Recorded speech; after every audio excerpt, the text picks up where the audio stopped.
Adorar o morir, un tema sumamente interesante y totalmente acorde a los días en que vivimos. Voy a iniciar con una palabra de oración. Ahora sí, acompáñenme y vamos a orar juntos, porque orar siempre es bueno. Oremos. Querido Padre, quiero darte las gracias en esta noche por la posibilidad que nos das de abrir tu palabra con libertad en la iglesia de Durham. Padre, permite que nosotros, al revisar el libro de Daniel, podamos encontrar un modelo a seguir, porque se acercan tiempos difíciles en este mundo.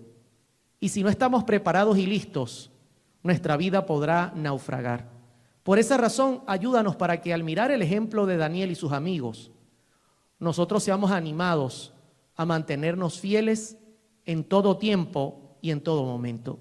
Gracias por tu Espíritu. Acompáñanos al abrir tu palabra en el nombre de Jesús. Amén y amén. Quiero iniciar con Daniel capítulo 3, verso 1, que dice lo siguiente. El rey Nabucodonosor hizo una estatua de oro cuya altura era de 60 codos y su anchura de 6 codos, y la levantó en el campo de Dura, en la provincia de Babilonia. Casi que dice en la iglesia de Durán. Casi. Hubiese sido bueno mirar eso para ver qué ocurriría con nuestros hermanos. ¿Saben que me llama la atención la dureza de corazón del rey? Porque el rey recibió clara información, si ustedes notaron en el tema de ayer, importante información de que el único Dios verdadero es Jehová, quien mueve el universo. Pero con todo, el rey está mostrando una actitud soberbia. Hay una actitud grotesca de parte de él. Y noten lo que hace: erige una estatua de oro, inclusive marca la altura y la anchura y la coloca en un campo, y tiene un fin sin duda nada bueno.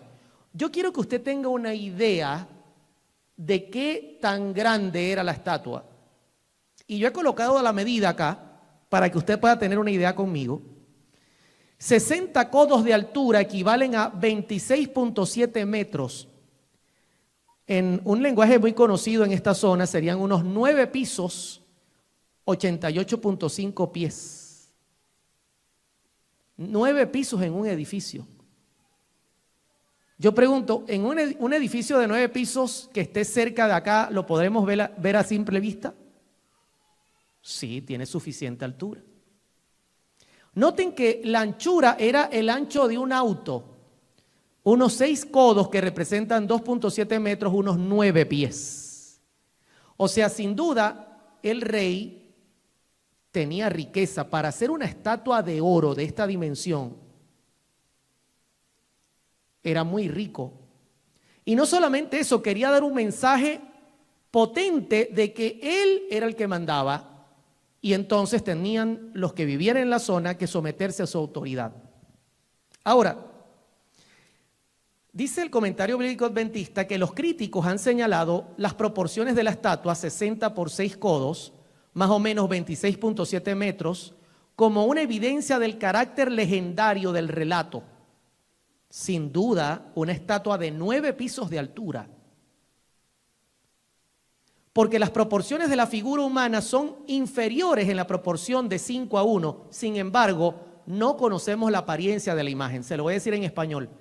Hicieron la estatua de tal manera que llamara la atención, aunque no cumpliera las proporciones de un ser humano. Lo que ellos querían era llamar la atención y mostrar el poder increíble que tenía Nabucodonosor. Ahora bien, ¿y para qué sería la estatua? Yo también me hago una pregunta. ¿Será que vino con advertencia esta prueba para Daniel y sus amigos?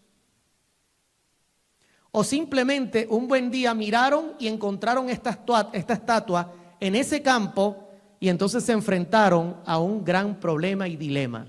Es una gran pregunta, porque el tema ahora se va a cifrar en adorar. Y quiero que noten lo que ocurre en la escena. Daniel capítulo número 3 dice que trajeron todo lo que era Babilonia en su momento en la capital, las llevaron hasta ese lugar, todos los cautivos y también los ciudadanos. Y en el verso 4 de Daniel capítulo 3 dice: y el pregonero anunciaba en alta voz: mándese a vosotros, oh pueblos, naciones y lenguas, que al oír el son de la bocina, de la flauta, del tamboril, del arpa, del salterio, de la zampoña y de todo instrumento de música, os postréis y adoréis la estatua de oro que el rey Nabucodonosor ha levantado. No vino con advertencia. Reunieron a toda la ciudad, ahí estaban sin importar la nacionalidad, y bajo amenaza comenzaron a sonar la música y dijeron, tienen que inclinarse y adorar la estatua. Esa sumisión sería someterse al dios de Babilonia, Marduk, e inclusive al rey Nabucodonosor. De hecho, el comentario bíblico adventista dice que al rendir homenaje a la estatua daría evidencia de sumisión al poder del rey y al mismo tiempo demostraría reconocer que los dioses de Babilonia, los dioses del imperio, eran superiores a todos los otros dioses locales. Y era algo muy común. No olviden que yo les conté ayer que para Nabucodonosor el conquistar Jerusalén era sinónimo de que Marduk era superior a Jehová. Pero Dios le mostró a Nabucodonosor que así no son las cosas. Era una tendencia de que el imperio que conquistaba, su Dios era el que le daba la victoria.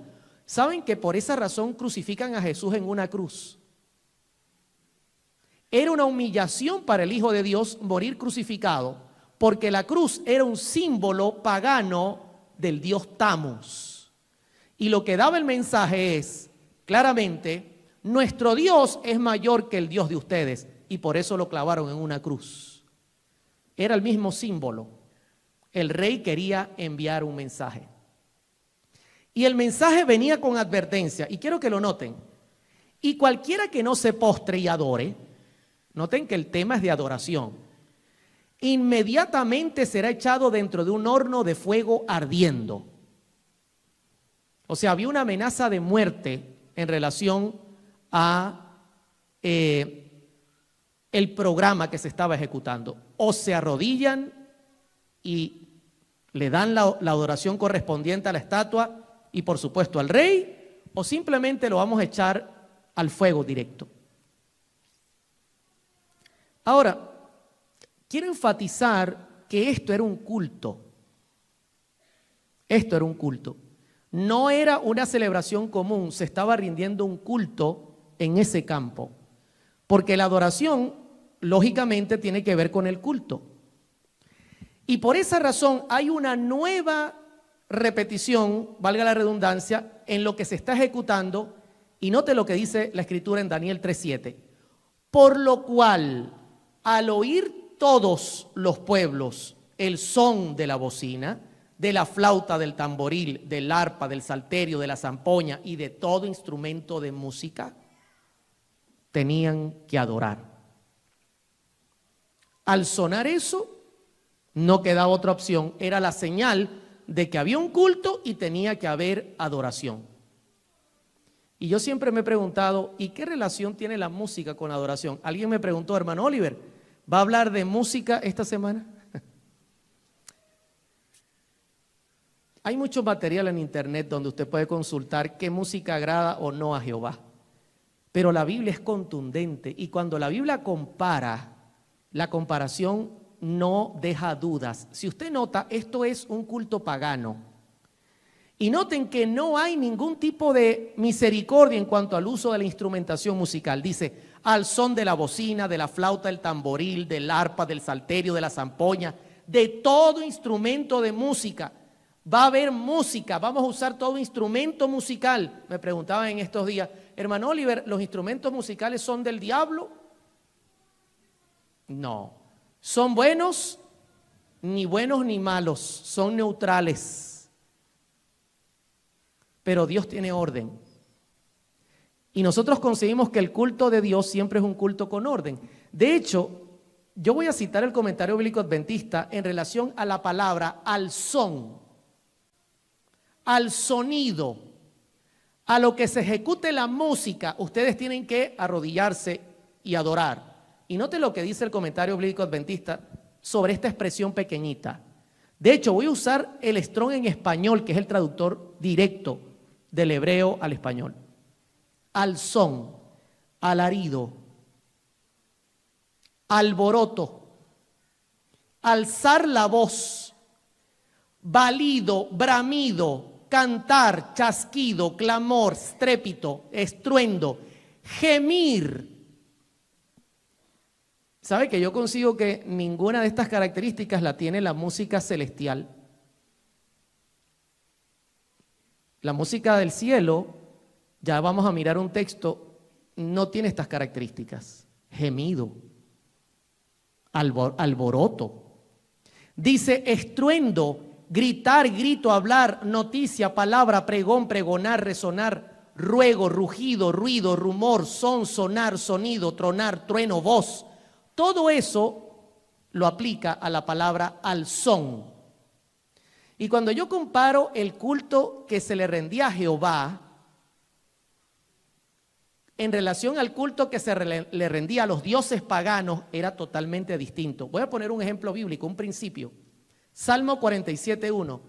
Porque es bueno cantar salmos a nuestro Dios, porque, ¿cómo es la alabanza? Suave y hermosa es la alabanza. No es gemido, no es grito, no es alboroto, no. ¿Y saben cuál es la diferencia? La diferencia es sencilla. Cuando usted viene a la iglesia, usted viene a ser edificado por la palabra de Dios y por la alabanza a través de la escritura.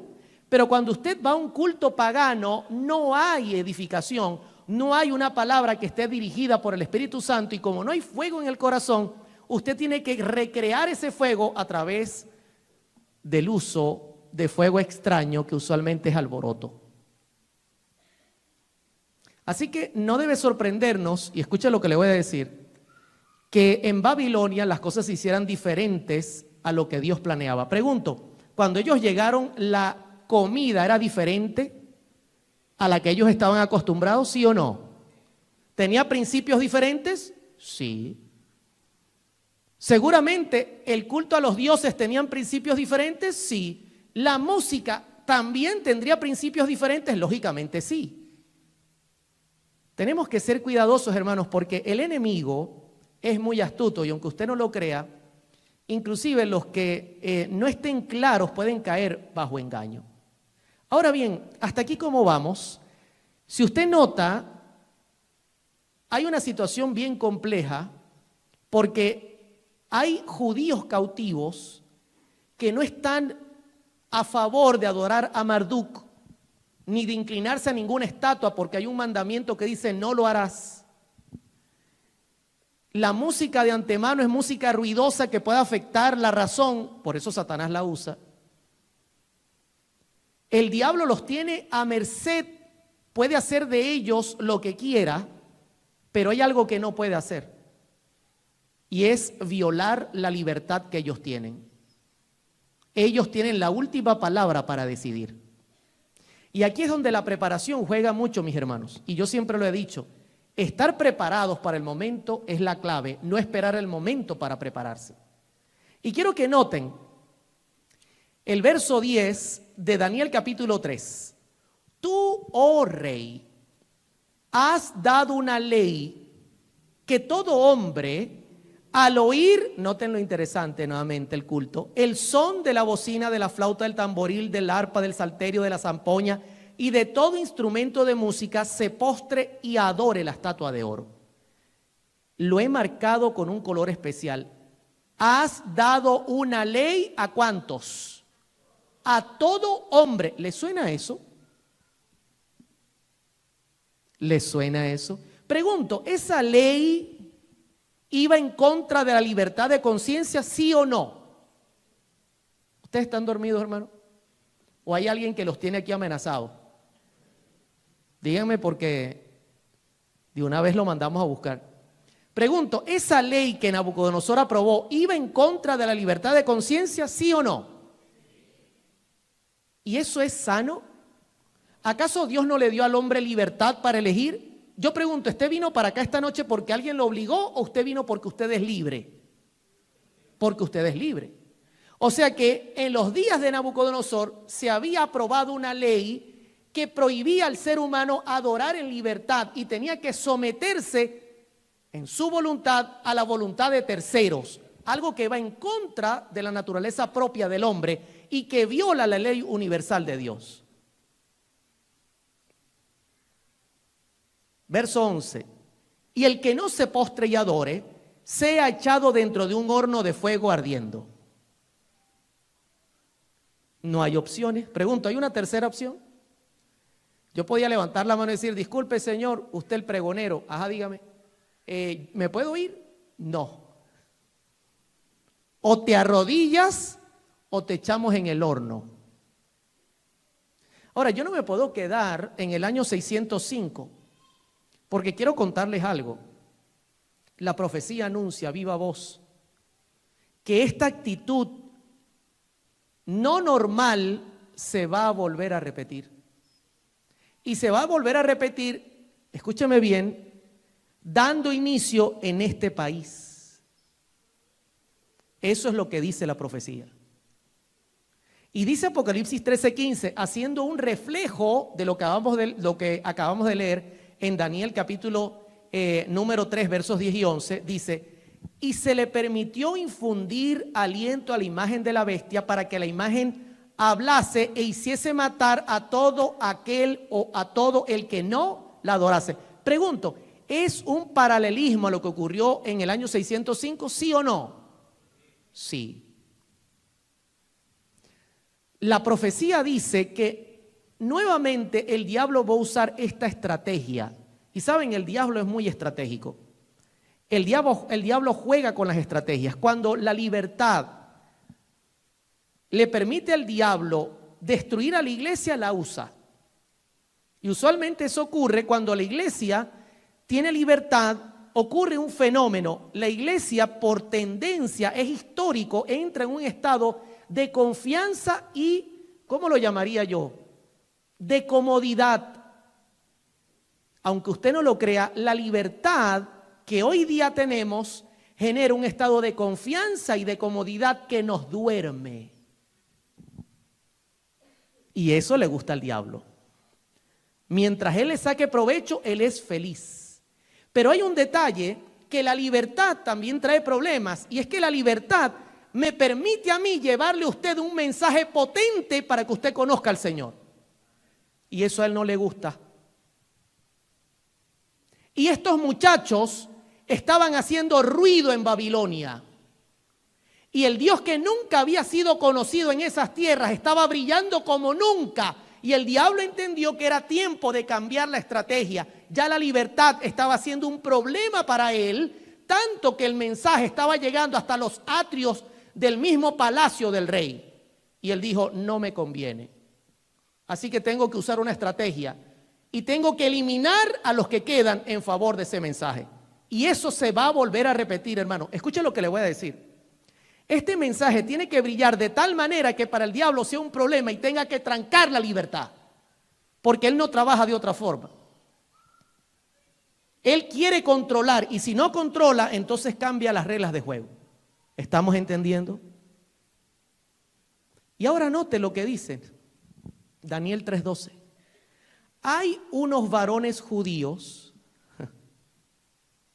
ya los venimos conociendo porque tienen rato predicando y nos llevan locos con su mensaje.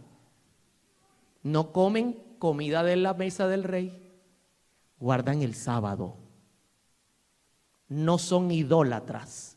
Y para colmo son tan rectos que no hayamos que hacer contra ellos, pero hemos encontrado un detalle. Los cuales pusiste sobre los negocios de la provincia de Babilonia, Sadrach, Mesach y Abednego, estos varones, oh rey, no te han respetado, no adoran tus dioses ni adoran la estatua de oro que has levantado. Cambió la regla. Ya el brillo de estos jóvenes era tan radiante que para Satanás era preferible asesinarlos. Me preguntaba una joven ayer, ¿y dónde estaba Daniel? Nabucodonosor sacó mal su cuenta y los que estaban con él también, porque ellos dijeron, Daniel no se va a vender. Denle un oficio y envíenlo lejos a una provincia lejana a cumplir algún mandado para que cuando se haga esto no esté aquí presente porque nos va a dejar en vergüenza. Eso lo dice el espíritu de profecía. lo mandaron lejos, sabiendo que no se iba a rendir. Pero sacó mal su cuenta porque habían más. Y estaban estos 3 jóvenes que no estaban dispuestos a ceder en nada su libertad. Y llegó el momento difícil. Llegó el momento difícil. Porque ahora era simplemente 2 opciones, o adoras o mueres, pero para los muchachos no habían 2 opciones. Para un hijo de Dios no existen las 2 opciones. Para un hijo de Dios solo existe una opción: fidelidad. Olvídese de la segunda opción, eso no existe para un hijo de Dios. Un hijo de Dios está preparado para que la sorpresa no lo sorprenda, para que el cambio no lo abrume. Está preparado a ser fiel, pase lo que pase, hermano. Y estos muchachos tenían un carácter a prueba de fuego. Y dice la Escritura en Daniel capítulo 3, verso 14: y habló Nabucodonosor y les dijo: ¿es verdad, Sadrac, Mesach y Abednego, que vosotros no honráis a mi Dios ni adoráis la estatua de oro que he levantado? Yo imagino a Nabucodonosor diciendo: les estoy haciendo la pregunta solo para ver qué van a decir, porque yo sé que es verdad. Yo los conozco. ¿Acaso no andan cerca de mí? Yo sé que no se van a rendir. Pensé que al ver el alboroto se quedarían quietos, pero estoy equivocado. Verso 15. Ahora pues, la prueba. ¿Estáis dispuestos para que al oír el son de la bocina, de la flauta, el tamboril, del arpa, el salterio, de la zampolla y de todo instrumento de música os postréis y adoréis la estatua que he hecho? Y aquí viene ahora la amenaza. Porque si no la adorareis, en la misma hora seréis echado en medio de un horno de fuego ardiendo. Y noten la declaración tan dura que él hace.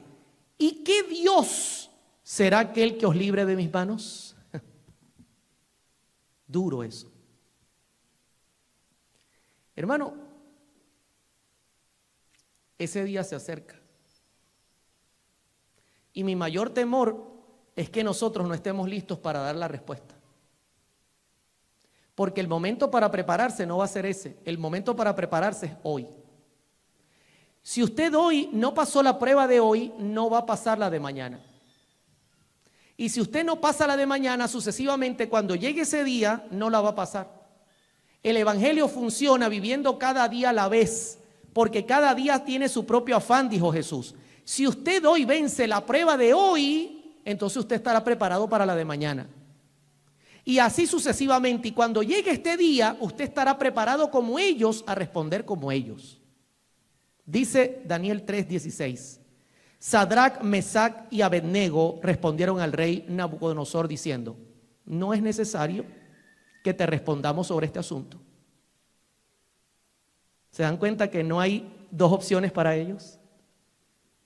¿Cuántas opciones hay para ellos? Servir al Señor. He aquí nuestro Dios a quien servimos. Noten el término, servimos, está en un tiempo presente. No serviremos ni hemos servido, no, al cual servimos, tiempo presente, puede librarnos del horno de fuego ardiendo. Y de tu mano, oh rey, nos librará. Yo imagino los que estaban inclinados tapándose la boca para que no le vieran la sonrisa. Yo pregunto, ¿dónde estaban los más de 19,000 judíos que habían sido llevados a Babilonia? Ahí estaban. ¿Por qué no se mantuvieron de pie, mis hermanos? Porque estaban esperando el día de la prueba. Y vino sin aviso. Yo consigo mucha gente que me dice: no, cuando llegue ese día yo voy a hacer los cambios. No, mis hermanos, así no funciona el evangelio. Y luego dice el verso 18: y si no, noten, yo quiero que noten, porque esto es algo maravilloso que hay que entender y hay que reconocer. Estos muchachos estaban preparados a ser mártires. No había término de negociación. Ya estaban preparados, hermano. Su vida de entrega era tan grande que no les importaba darla al servicio de Dios. De eso les voy a hablar al final. ¿Qué nivel de santidad tendrían estos jóvenes? ¿Qué nivel de entrega y compromiso de decir estas palabras? Y si no nos salva, si no intercede, si no actúa para sacarnos de ese lugar, bueno, no serviremos a tus dioses, ni tampoco adoraremos la estatua que has levantado. Échanos ahí, que nos quemen vivos, no nos importa. Verso 19. Entonces Nabucodonosor, imagínense, hermano, no era cualquier cosa. Estamos hablando del rey que gobernaba todo el lugar o todo lugar poblado, todo sitio, todo pueblo, todo hombre, toda nación estaba bajo su mando. Y que 3 jóvenes le dijeran, no nos vamos a arrodillar y punto. Eso fue horrible. Se llenó de ira y se demudó el aspecto de su rostro contra Sadrac, Mesac y Abednego y ordenó que el horno se calentase 7 veces más de lo acostumbrado. No quería dejar duda de que la candela los iba a pulverizar entrando al horno. Dice el verso número 21, entonces estos varones fueron atados con sus mantos, sus calzas, sus turbantes, sus vestidos y fueron echados dentro del horno de fuego ardiendo. Y como la orden del rey era tan apremiante y lo habían calentado mucho, la llama del fuego mató a aquellos que había alcanzado, a Sadrac, a Mesac y a Abednego. No quedaba duda alguna, el horno era un horno asesino. Ahora bien, aquí viene la hermosura del texto.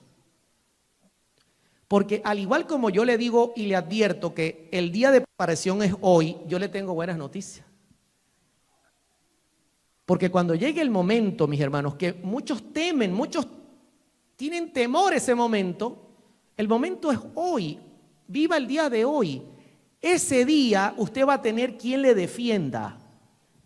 Pero para que usted tenga quien le defienda, usted tiene que hoy vencer y tener un abogado hoy a su favor. Ya el cielo tenía preparado el rescate. Y el rescate fue una cosa impresionante.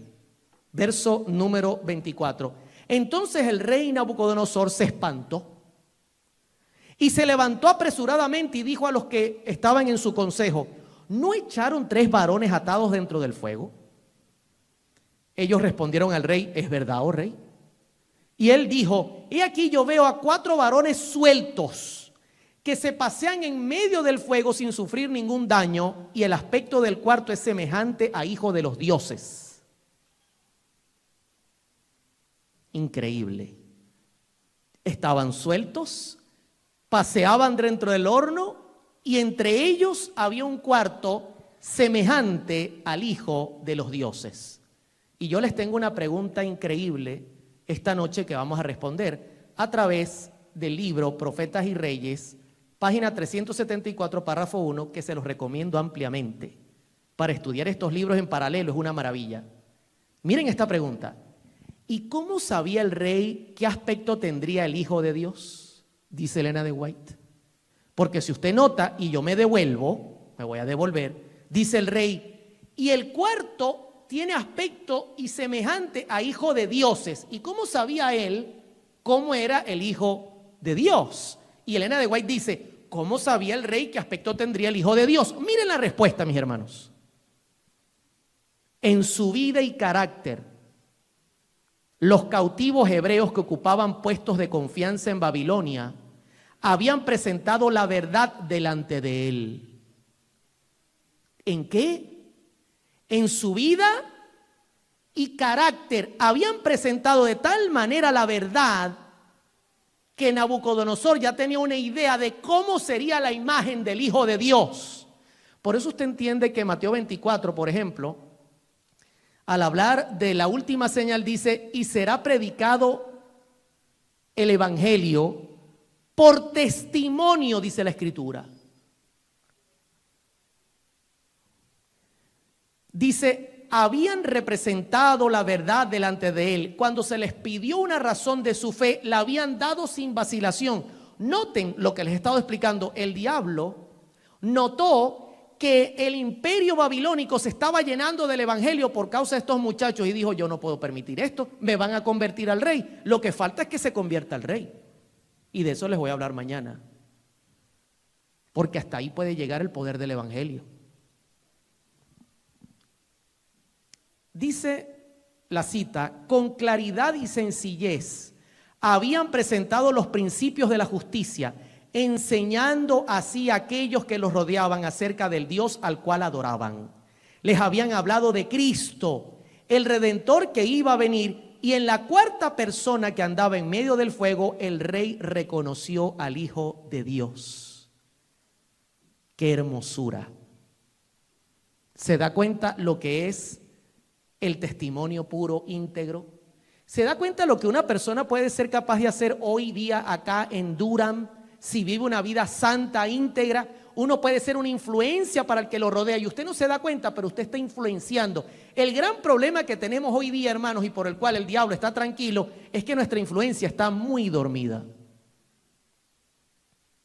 Y la gente no mira al Hijo de Dios en nuestro rostro, mientras que a estos muchachos se les dibujaba el rostro de Cristo en sus propios rostros. Y entonces la historia termina de una manera majestuosa. Entonces Nabucodonosor, Daniel 3:28, dijo: bendito sea el Dios de ellos. No le quedó otra. Ya él sabía que el fuego no le iba a hacer nada a ellos, porque de hecho salieron del horno y ni a quemado olían. De Sadrach, Mesach y Abednego, que envió a su ángel y libró a sus siervos que confiaron en él y que no cumplieron el edicto del rey y entregaron sus cuerpos antes, noten esto, entregaron sus cuerpos antes que servir y adorar a otro Dios que su Dios. Esos muchachos entraron al horno seguros de que Dios los iba a reclamar y a proteger, pero y si no, estaban dispuestos a morir. Y yo les pregunto, mis hermanos, hasta aquí ¿cómo vamos? ¿Cómo les pasó la película de la primera parte? ¿Se vieron en el espejo? Si mañana usted sale fuera de su casa y hay una estatua que mide 9 pisos, ¿está listo para mantenerse en pie? ¿O lo va a sorprender? Porque el reino de Dios no vendrá con aviso, dice la Escritura.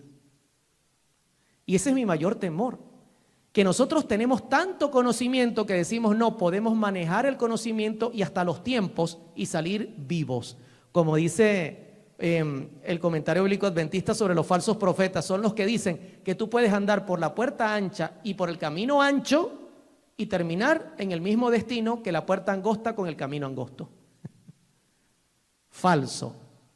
Ahora, como estamos contra reloj, quiero ahora hablarles, denme un segundo porque no sé a dónde me fui. Ok, quiero hablarles ahora de la segunda prueba que nos habla de preparación y tiene que ver con Daniel.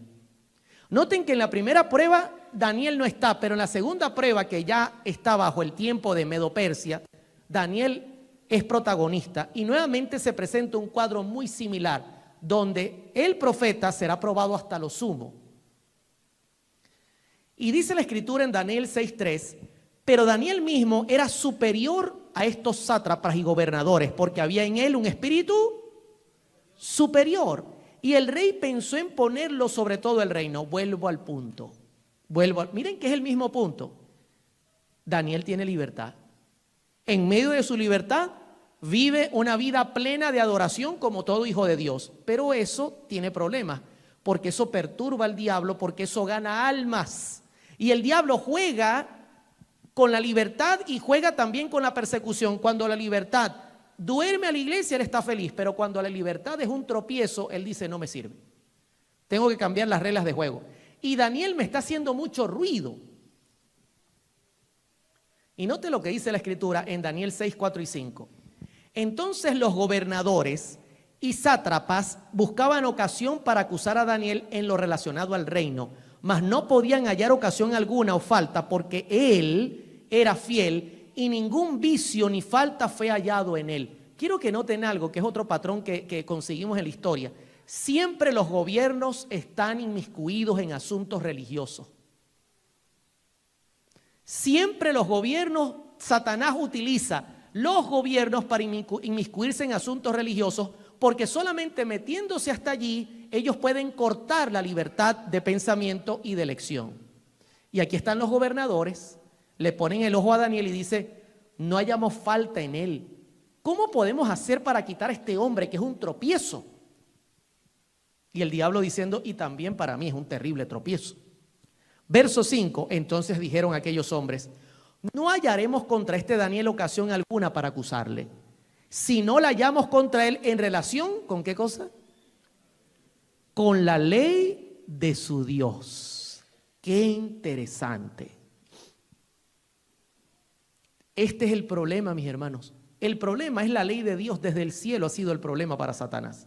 ¿Por qué? Porque le molesta. Y cuando los hijos de Dios representan su santa ley en su santo carácter, esto es un problema para el diablo. Y noten lo que el comentario bíblico adventista dice, porque me llamó mucho la atención en cuanto a esto. Un examen cuidadoso de las costumbres de Daniel, una observación minuciosa de su trato con los compañeros y subordinados y un repaso cuidadoso de los registros revelaban que no había irregularidades que dieran motivos a quejas o acusaciones. Era un hombre por el medio muy cabal. Sin embargo, los enemigos de Daniel también sabían que nunca se lo encontraba rindiendo culto a ninguno de los templos de Babilonia, ni tomaba partes en las ceremonias religiosas paganas. Este hombre no rinde culto a nada. Fíjense cómo lo tenían medido. Y yo a veces digo, ¿qué mira la gente en tu persona? ¿Que eres igual al mundo o diferente al mundo? Cuando la gente te mira, ¿cómo te relaciona? Podemos arrastrar a Oliver para que caigan las complacencias que nosotros hacemos, en los chistes que nosotros contamos, en las burlas que nosotros hacemos, o no vamos a contar con él porque él tiene una actitud diferente, él reverencia a Dios. ¿Sabe que la gente mira eso? Inclusive en el trabajo te están observando para ver si tú representas al reino de Dios. A Daniel lo tenían, dicen en Venezuela, pillado. ¿Cómo dicen en México? Cuando le tienen puesto el ojo, ¿cómo dicen? ¿Cómo? No todos a la vez, uno solo allá. Fichado. En Venezuela también lo usan, lo tenían fichado. Noten lo que sigue diciendo. Sin duda, habían notado que faltaba a su oficina todos los sábados. Oliver, vamos a tener un campeonato este sábado a las 9 de la mañana. No cuenten conmigo. Ah, ¿verdad que él es adventista? ¿Y cómo es eso de adventista? ¿Trabaja con un dentista? No. Ellos guardan el sábado. Ah, el día de descanso semanal prescrito en la ley de Dios. Sin duda razonaron que sus horas fijas de oración interferían con el cumplimiento de sus deberes oficiales. Miren cómo lo tenían fichado, pillado, como usted lo quiera llamar. Lo seguían. Hermano, así nos siguen a nosotros. Yo por eso le echo bromas a mi esposa y le digo, mi amor, cuando acá en el mundo salga una ley que impida que nosotros podamos adorar a Dios libremente, el primer fichado soy yo. En las redes sociales ya me conoce. Es más, cuando yo entro a este país, muchas veces me pregunta, ¿viene a hacer lo mismo? Y yo le digo, ¿y qué es lo mismo? ¿A conferenciar? Sí. Ah, fichado. Ahora, no debe sorprenderles que nuevamente hay una ley. Tiene que haber una ley. Tiene que haber algo con que el diablo pueda jugar y quitarle a usted la libertad de conciencia. Vuelvo y le repito, esto es un patrón que se va a repetir. Él usa los gobiernos, los mezcla con la religión, junta la iglesia y la política, y el resultado final es cero libertad de conciencia. Y va a venir, mis hermanos. La pregunta es, ¿cómo estaremos nosotros ese día? Vuelvo y la hago. Porque el día de hoy es el que vale, no el día que eso salga a la luz. Y noten lo que dice la Escritura en Daniel 6:6. Entonces estos gobernadores y sátrapas se juntaron delante del rey y le dijeron así: Rey Darío, para siempre vive. todos los gobernadores del reino, magistrados, sátrapas, príncipes, capitanes han acordado por consejo que promulgues un edicto real y lo confirmes, que cualquiera que en el espacio de 30 días demande petición de cualquier dios u hombre fuera de ti, oh rey, sea echado en el foso de los leones. En pocas palabras, se acabó la libertad de conciencia. Usted no puede clamar, ni adorar, ni nada en absoluto, porque eso es una ofensa directa al rey.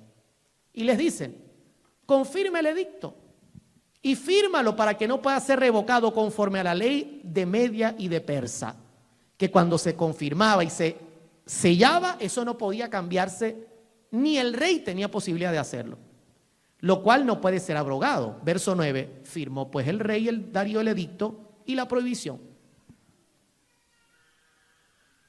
Quiero compartir el paralelismo para nuestros días, porque yo no puedo quedarme, hermano, en el año 539 cuando Darío ascendió al poder. Tengo que venir al 2023 y tengo que hablarle aquí a la iglesia de Durham y a los que están en sintonía de las redes sociales. Y la sierva del Señor dice, en el conflicto de los siglos 601, párrafo 2, una vez que el sábado llegue a ser el punto especial de controversia en toda la cristiandad, y noten el paralelismo, y las autoridades religiosas y civiles se unan para imponer la observancia del domingo, la negativa persistente por parte de una pequeña minoría de ceder a la exigencia popular la convertirá en objeto de execración universal. En pocas palabras, cuando usted y yo digamos, no lo voy a hacer, esta gente hay que buscar la manera de eliminarlos. No hay otra opción. No hay otra opción. Vuelvo y hago la pregunta. ¿Y cómo nosotros actuaremos ese día? Porque les voy a contar cómo actuó Daniel. Y aquí usted va a notar el principio de que las pequeñas cosas son las que lo van a preparar usted para las grandes cosas. Lo que usted hace en casa y en el trabajo es lo que lo va a preparar usted para ese gran día. Y note lo que dice la Escritura en Daniel 6:10.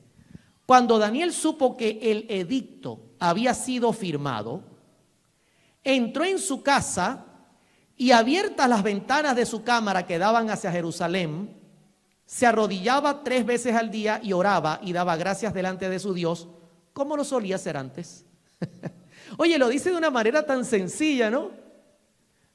Tan sencillo, mira, cuando Daniel se enteró, no puedo adorar conforme a mi conciencia, no. ¿Y qué pasa si yo lo hago? Te van a echar con los leones. Ok. ¿Y qué vas a hacer, Daniel? Lo mismo. ¿Cómo lo mismo? Ayer me arrodillé 3 veces al día. Hoy voy a arrodillarme 3 veces al día. Y mañana 3 veces al día. ¿Se da cuenta que el día de hoy es el que vale? Yo le hago una pregunta. A Daniel lo llamaron y le dijeron, Daniel, te damos 15 días para que ayunes, ores, porque en 15 días va a haber ley dominical. ¿Lo llamaron así? ¿O simplemente se enteró? Han firmado una ley y a partir de ya nadie puede orar ni buscar al Señor conforme a su conciencia, punto. Hermano, yo consigo gente que anda pendiente de personas que dan fechas para ver cuándo va a haber una ley dominical para prepararse. Por amor al Señor, no va a venir con aviso. Las señales nos pueden dar una idea de qué tan cerca estamos y lo estamos, pero no vendrá con aviso. Cuando el mundo entró en proceso de COVID, en diciembre ya se oían los vientos de que algo grande venía y ya en febrero o marzo todo estaba cerrado. ¿Qué chance hubo? Ninguno. Quiero compartir con ustedes lo que la sierva del Señor dice ahora. Mire lo que dice ahora. Profetas y Reyes, página 397, párrafo 2. ¿Por qué dejaría de orar ahora cuando más necesitaba hacerlo? Y escuche lo que le voy a decir. Daniel estaba cómodo. Pregunto, ¿tenía un buen cargo en el gobierno? Sí. ¿Usted cree que tendría alguna necesidad económica para que él estuviese en ferviente oración? No. ¿Tenía su comida, sus 3 comidas, mañana, almuerzo, cena? Sí. ¿Tenía un buen puesto, una buena casa? Sí. ¿Necesitaba él mantenerse en oración? Sí lo necesitaba. Porque él sabía que estaba en territorio peligroso y que en cualquier momento el diablo buscaría la vuelta para agarrarlo. Y cuando llegó la prueba, Daniel dijo, heme aquí. ¿Por qué dejaría de orar ahora cuando más necesitaba hacerlo? Antes renunciaría a la vida misma que a la esperanza de ayuda que hallaba en Dios. Dijeron que no puedo clamar a mi Dios, ahora voy a clamar mucho más todavía como lo hacía antes. Cumplía con calma sus deberes como presidente de los príncipes y a la hora de la oración entraba a su cámara y con las ventanas abiertas hacia Jerusalén, según su costumbre, ofrecía su petición al Dios del cielo. Y como siempre, había gente pendiente de Daniel. Era una trampa. Yo les voy a decir algo. Mucha gente me dice, hermano Oliver, nos van a poner un chip en la mano derecha. O quizá lo escondan por aquí por la cabeza, porque dice que en la frente. Con ese chip nos van a controlar para saber quiénes somos. Hermano, ya saben quiénes somos. Lamentablemente, ya saben quiénes somos. Ya nos conocen. Inclusive, saben mejor que el pastor y que la iglesia que vemos, que oímos y que decimos. Hay un control total. Ya hay un sistema que nos ha estado estudiando desde hace mucho tiempo. Cuando las cosas vengan, vendrán sorpresivamente y será todo rápido. Entonces se juntaron aquellos hombres y hallaron a Daniel orando, Daniel 6:11, y rogando en presencia de su Dios. Entonces respondieron y dijeron delante del rey, Daniel, que es de los hijos de los cautivos de Judá, tu amigo, no te respeta a ti, oh rey, ni acata el edicto que confirmaste, sino que 3 veces al día hace su petición. Y Daniel era amigo personal del rey. Cuando el rey se enteró, entendió en la trampa en que había caído. Y escuche lo que le voy a decir. Dice la sierva del Señor, que los que van en pro de crear un nuevo orden mundial no saben a dónde van. Dice ella, los que van en pro de crear una ley dominical, un sistema que limite la libertad de conciencia, dice ella, no saben a dónde van. Y cuando lleguen será muy tarde para tomar acciones contrarias. Dice ella claramente en el conflicto de los siglos. Cuando este rey se dio cuenta de lo que había hecho, de que había firmado una orden que ponía precio a la cabeza, incluyendo de sus amigos, que no eran para nada gente mala ni perversa, quiso ir atrás y no había vuelta. Quiso salvar a Daniel, no había forma. Inclusive le dijeron, ni tú mismo puedes cambiar la ley. Él debe adorar o morir. Reconocer tu supremacía o morir. Y ya ustedes saben que un hijo de Dios no negocia. Un hijo de Dios no tiene 2 opciones, tiene una sola. Y es la misma opción que practica todos los días, adorar al Creador. Y dice la Escritura, Daniel 6:16, entonces el rey mandó y trajeron a Daniel y le echaron en el foso de los leones. Y el rey dijo a Daniel, el Dios tuyo, a quien tú continuamente sirves, Él te libre. Tremendo. Fíjense que en esta declaración hay tristeza, hay un reconocimiento de que hay un ser superior, pero no hay manera de salvar a Daniel. Las cartas están echadas, las suertes están echadas. Quiero compartir esta cita que me llama la atención, porque yo no me puedo quedar en el año 539, yo tengo que venir con ustedes al 2023. Miren esta cita. Cuando la religión de Cristo sea más despreciada, cuando su ley sea más menoscabada, entonces deberá ser más ardiente nuestro celo y nuestro valor y firmeza más inquebrantables. El permanecer de pie en defensa de la verdad y la justicia cuando la mayoría nos abandone. Porque yo quiero que usted imagine ese día. Así como Darío, que era amigo de Daniel, le dijo, no puedo ayudarte, nuestros propios amigos dirán, te quiero mucho, lo siento, no puedo ayudarte. Es tu decisión. Por eso Cristo dice, familiares propiamente entregarán a sus familias, amigos a sus amigos, porque no habrá opciones, mis hermanos. Dice la sierva del Señor, el pelear las batallas del Señor, cuando los campeones sean pocos, esta será nuestra prueba. Óigame. Cuando la mayoría en una reunión así salga por esa puerta y solo 2 o 3 queden en pie, esa será nuestra prueba.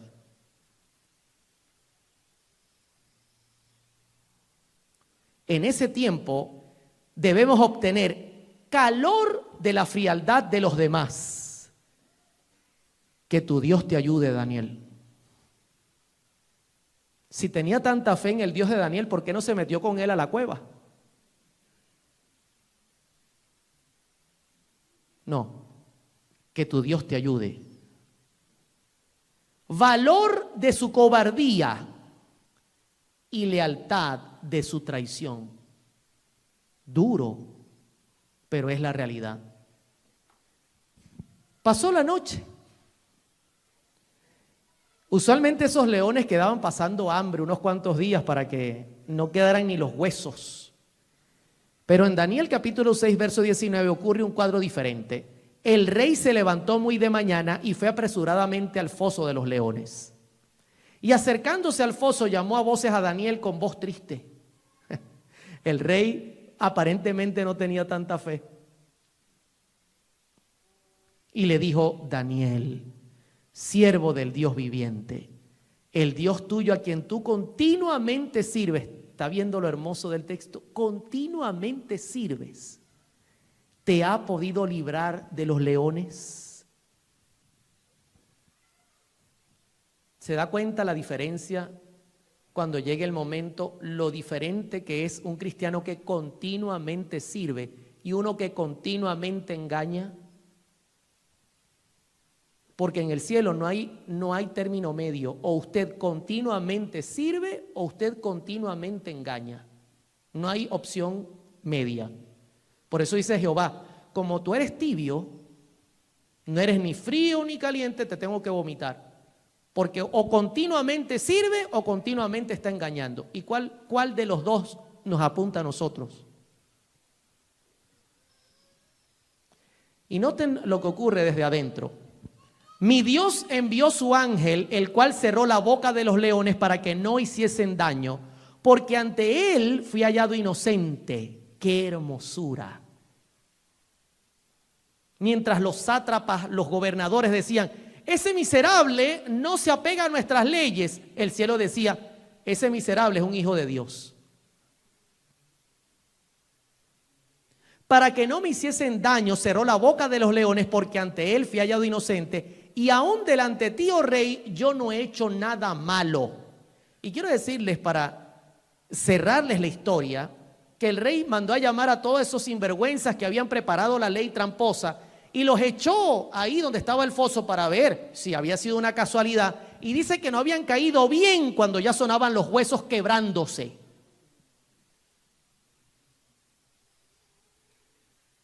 Quiero cerrar con estas 2 citas. Y miren estas 2 citas, hermano. Yo quiero que usted las mire, las medite al cerrar el tema. Kevin, ¿verdad? Dios te bendiga. Y se lleve esta idea a su casa. ¿Por qué entonces parece adormecida la persecución en nuestros días?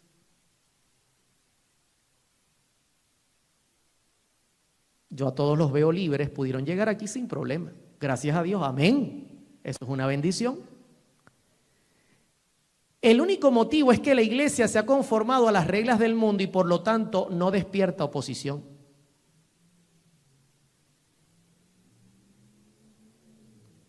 Si el cristianismo es aparentemente tan popular en el mundo, ello se debe tan solo al espíritu de transigencia con el pecado. Mi madre. Se da cuenta que cuando el diablo está en peligro y ve que el evangelio se activa, dice, no me sirve la libertad. es un obstáculo ahora. Termina diciendo ella en El conflicto de los siglos, página 445, párrafo 2, reaviven, o mejor dicho, revivan la fe y el poder de la iglesia primitiva. Y el espíritu de persecución revivirá también y el fuego de la persecución volverá a encenderse. Y yo les tengo una buena noticia porque no todo es malo. Aquí hemos visto una historia maravillosa. Pregunto, ¿Dios salvó a su siervo? ¿Dio la cara por él? Sí. ¿Saben que la profecía dice que la persecución va a levantarse nuevamente como una prueba indubitable de que el pueblo de Dios se va a levantar nuevamente? Con el carácter de Dios, con el poder de Dios. Y por esa razón el diablo dice, no me sirve la libertad, tengo que cambiar las reglas de juego. Y cuando llegue a este país una ley que prohíba que usted tenga esa libertad, sino más bien usted tendrá que honrar un día que no está honrado en la Escritura, eso significa que al diablo, a la libertad no le está funcionando y que llegó el momento de perseguir.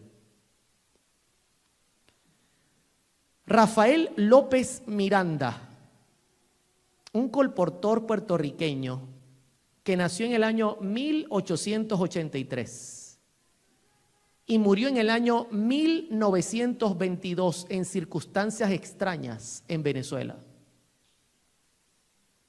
Este hombre dejó su país para ir a Venezuela y predicar el evangelio. Noten el año en que nace, 1883, y noten el periodo de tiempo donde él sirvió, creció, se formó, muriendo en 1922. En 1922 todavía en Venezuela la Iglesia Católica tenía un control duro de la libertad y este hombre estaba bajo amenaza predicando en Venezuela. ¿Y quién lo amenazaba? El sacerdote, el párroco del pueblo. Cada vez que lo veía pasar por la plaza en El Cobre, en San Cristóbal, estado Táchira, Venezuela, cada vez que lo veía pasar por la plaza, le decía, te tengo en la mira, te quedan pocos días, recuerda que te estoy amenazando y es en serio. Y era muy seriamente. El párroco, cuenta la historia, tenía todo preparado para que asesinaran a Rafael López Miranda, porque el brillo de este hombre no era normal.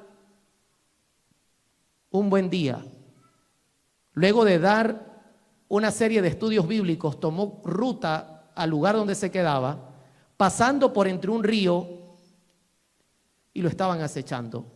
Fue sorprendido y fue asesinado a balazos.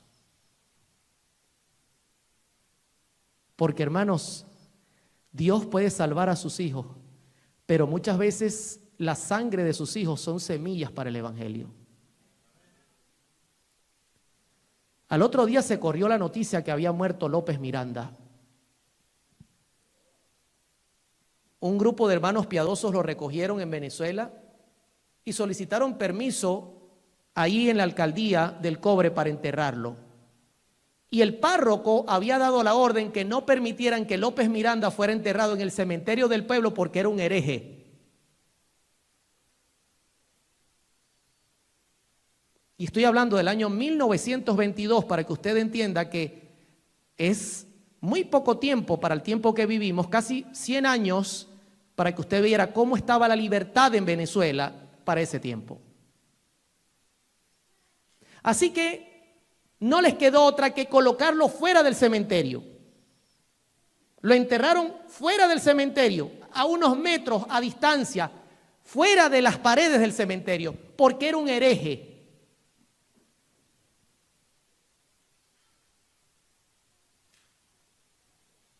¿Sabe lo que dice el espíritu de profecía de aquellos que mueren con la fe del tercer ángel? ¿Y sabe lo que dice de aquellos que mueren con la fe en Cristo Jesús? Dice que su ángel vela en la tumba. Pasaron los años y se desató una tormenta como nunca en el Cobre. Fue tan duro que el río se salió de su cauce y se dirigió directamente al cementerio. El cementerio estaba antes en el camino del río y posterior al cementerio estaba López Miranda enterrado. Y el cementerio fue barrido completamente por el río, pero cuando llegó la tumba de López Miranda se abrió en dos y no tocó la tumba.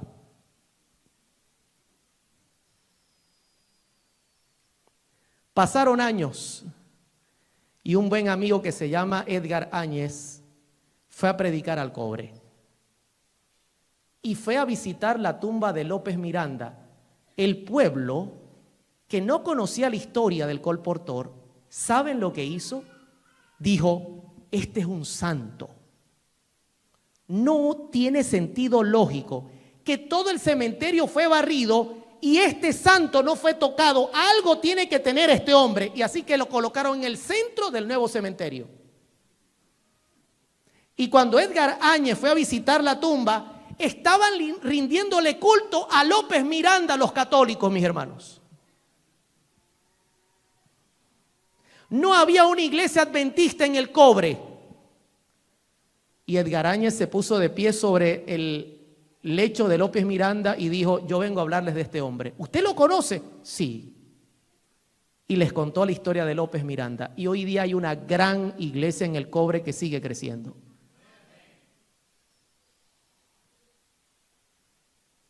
Les contó que los muertos nada saben. Les dijo, ¿ustedes quieren saber qué creía ese hombre? Sí, que los muertos nada saben y que no es correcto hacer culto a un muerto. ¿En serio? ¿Y qué hacemos nosotros aquí entonces?